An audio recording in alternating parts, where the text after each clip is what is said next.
Yo, welcome to another episode of Shaw Sports and Faith, SSF. And today is a sports-based topic. And today, what I am talking about is Steve Nash, the disrespected superstar. You heard it. Yes, Steve Nash, the disrespected superstar. Steve Nash grew up in Canada. He played different sports before settling on basketball. One of the sports he played was soccer. He didn't start playing basketball until he was 12 or 13 years old. He started out attending Mount Douglas Secondary School in Sanchez, British Columbia. Once he started to have trouble with his grades, his parents enrolled him at St. Michael's University private school. At that school, he played basketball, soccer, and rugby union. In his senior year, Nash averaged 21 points a game, 11 assists, and 9 rebounds. He led his team to a Columbia 3A Provincial Championship title and was named the Province Player of the Year. Shockingly, Nash wasn't a highly recruited player at all. His high school coach sent over 30 highlight reels to over 30 universities. Only Santa Clara coach Dick Davey took notice of Steve Nash. When he saw Nash play in person, he was nervous, hoping no one else would see how good Nash was. He loved Nash's game except his defense. He told Nash his defense was the worst he has ever seen. Nash was awarded a scholarship by Santa Clara for the 92-93 season. At that time, it had been 5 years since the Broncos were in the NCAA tournament. That changed when Nash led the Broncos to the WCC tournament title and an upset win over the number 2 Arizona in the first round of the tournament. In the 95-96 season, Nash started to attract the attention of mainstream media and professional sports. He spent that summer working on his skills. He played with and against pros such as Jason Kidd and Gary Payton. Santa Clara won the WCC title for the second year in a row, and he was named Conference Player of the Year. Nash received honorable mention All-America as a senior.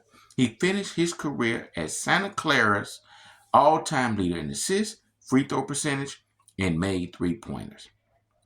He is currently third in school's history when it comes to scoring. His number 11 is retired. He's the first student athlete to receive that honor.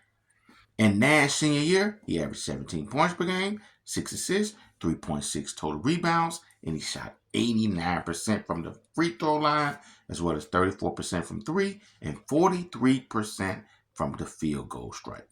Nash was drafted 15th overall by the Phoenix Suns. Nash played behind Sam Cassell and star guards Kevin Johnson, along with later Jason Kidd. In Nash's rookie season, he only played 10 minutes a game. The next season, Nash played a little bit more minutes, but he never got the minutes he thought he should have. Nash played with the Suns from 96 to 98. Then Nash was traded in 1998 to the Mavericks. Nash established himself when he became a Dallas Maverick. He got more playing time and was able to showcase his skills. Nash showed that he was an exceptional point guard and that he could really handle the basketball, that he was quick, had great basketball IQ, saw the floor really well, and he was one of the best shooters in the game. Nash made the game easier for everyone, and he helped make his teammates better. He excelled in the pick and roll. Him and Dirk Nowitzki, oh man, it was a 1-2 punch. Then you had Michael Finley on the wing. Things just looked up for the Mavericks. The only thing they needed to improve was their defense and learn how to win more. But they was getting in the playoffs year after year with Nash and Nowitzki as a 1-2 punch, along with Finley on the wing. In the 03-04 season, Nash became a free agent. Mark Cuban wanted to build the Mavericks around a young Dirk Nowitzki, and he didn't feel the need to pay Nash a long-term deal and a lot of money. He only offered Nash 4 years, $9 million. The Phoenix Suns offered Nash 6 years, $63 million. Steve Nash wanted to stay in Dallas, so he went back to Mark Cuban to see if he would match the deal. Mark Cuban denied, and Nash signed with the Phoenix Suns.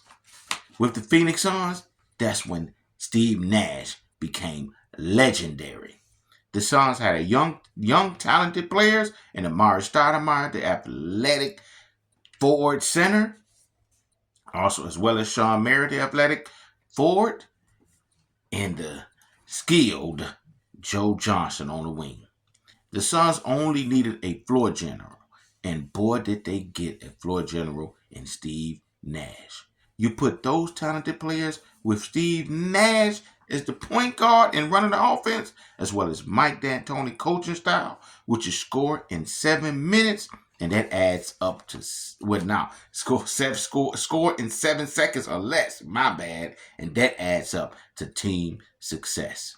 The Suns, who were 29-53 the previous year before Steve Nash came, improved their record to an NBA's best 62-20. The Suns were fun to watch. They played a high-paced offense, and it was run and gun. The half-court game was a 7-second or less, and it was a heavy dosage of pick-and-roll offense, which created mismatches. Nash would always exploit the mismatch and get the ball to the guy with the advantage. Opponents would be so confused and double-team the wrong guy, and Nash would always find the open man. If no one was open, Nash had the skill to score the peel. He was a great shooter, great at creating space, and great at finishing at the basket. He could do it all on offense. With the Suns having the best record in the NBA and Nash making everybody better, Nash won league MVP in the 04-05 season. Nash averaged 15 points per game, 11.5 assists, 3 rebounds. He shot 50% from the field goal strike, 43% from 3, and the Suns was 62-20 on the season, winning 30 more games the previous year. Shaquille O'Neal stated that no way Nash should have won MVP over him, with him averaging 22 points and 11 rebounds, and the Heat was number 1 in the league. But Nash made his team improve so much from a team that was only won like 30 games to 60 games the year before, and he made everybody better. So his impact was a little bit more than Shaq's was. The Suns advanced to the NBA Conference Finals, but lost to the San Antonio Spurs, who were the eventual champs in the 04-05 season. The next season, athletic superstar power forward center Amari Stoudemire injured his knee and was out for the season. Quentin Richardson and skilled star guard Joe Johnson were traded away to other teams. The Suns were not expected to have a successful season, losing superstar and an MVP candidate within himself, Amari Stoudemire, as well as losing good wing players and good shooters and Quentin Richardson on the wing, and a very skilled who turned into a star, Joe Johnson. A lot of teams didn't think the Suns would have not a successful season at all. Steve Nash showed again why he's a great player. He continued to make his teammates better with his floor vision, and with star center Amari Stoudemire injured and scoring rings like Joe Johnson and Quentin Richardson no longer on the team, Nash realized he needed to shoot more, score more. The Suns were the highest scoring team in the league again, with 7 players averaging double figures. The Suns were 54-28. Steve Nash averaged almost 19 points a game, when his real average was 18.8. His number was right at 19, 10.5 assists, 4 rebounds. He shot 51% from the field, 91 from the free throw line, and he shot 43% from three. So he shot averaged almost 19 with a 50-40-90 season. He led the league in assists and free throw percentage. The Suns were able to advance to the conference finals again, despite NBA experts saying no, they're not going to do it, and I can't blame them. But they lost to the Dallas Mavericks. Kobe Bryant in the 05-06 season was averaging 35 points per game. You had LeBron giving you like 27, 7, and 7. You had Dwayne Wade giving you 27, 7, and 5. And all of them had, and Kobe barely made it, and his team barely made it to the playoffs. But people was thinking Kobe should have won it, or maybe Dwayne Wade, or LeBron James, who people considered, or fans thought they was more exciting people to watch.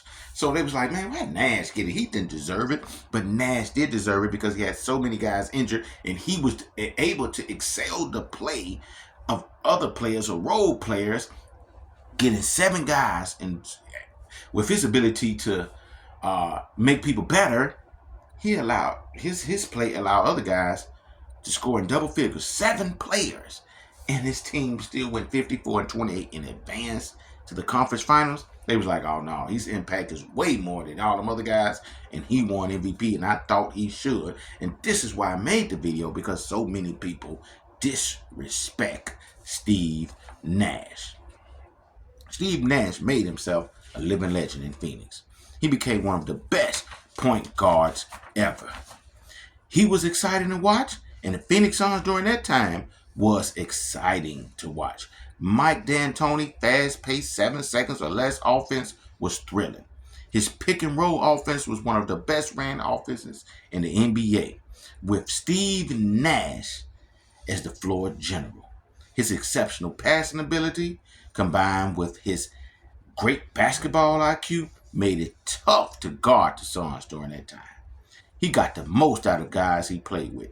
Superstar players not only can get there scoring-wise, but they make their teammates better.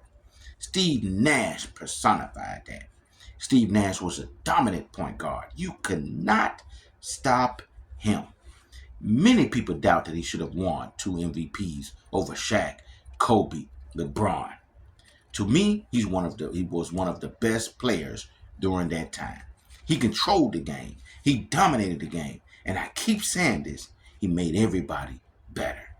He was one of the main reasons why the Suns won 50-plus games every year. He had more of an impact than all the other guys on that team. At the end of his career, Steve signed with the Los Angeles Lakers. The Lakers had Kobe Bryant at the time, Paul Gasol, and then they just picked up Dwight Howard. Everybody was saying the Lakers, NBA experts saying the Lakers is going to win the championship, and I thought so as well. They was the new super team when super teams was starting to hype up then. But injuries, age, and lack of chemistry hurt the Lakers' chances of being champions. After 2 seasons with the Lakers, Steve Nash hung up his sneakers and retired. Steve Nash is one of the best point guards ever. He was electrifying. He was quick. He was crafty. He was a great ball handler. He had unbelievable court vision. And he was one of the greatest shooters the game has ever seen. He was one of the greatest finishers I ever seen, especially with the off-balance shots off one foot or the wrong foot that he can make with the floater, or fadeaway jumpers. Man, he was hard to stop. He always created separation from defenders with his great ball handling ability and his sneaky quick crossover that he could create his own shot with the fadeaway jumper or with the jumper, stop on a dime jumper, or just going to the basket and finishing. The lack of defense and the suspension that came in the 05 conference finals against the Spurs kept the Suns teams that Nash was on from winning championships. Steve Nash, in his prime from 05 to 012, he shot 51% from the field, 43% from the three-point line, 91% from the free throw line. He averaged 11 assists, 3 rebounds, and 16 points per game. In his 18 years in the league, he averaged 14 points, 8.5 assists, 3 rebounds, shot 90% from the field, 42% from 3, 49 from the field goal strike. He was a 5-time assist champ, 7-time All-NBA, 8-time All-Star, and a 2-time MVP. He is a member, of course, of the greatest 75 players to ever play the game. You don't hear a whole lot about Steve Nash. He don't get the credit like Kobe Bryant and LeBron or other stars. But Steve Nash, to me, is a disrespected NBA legend. A disrespected, underrated NBA superstar. Like, share, subscribe, comment, tell me what you guys think. Peace and love.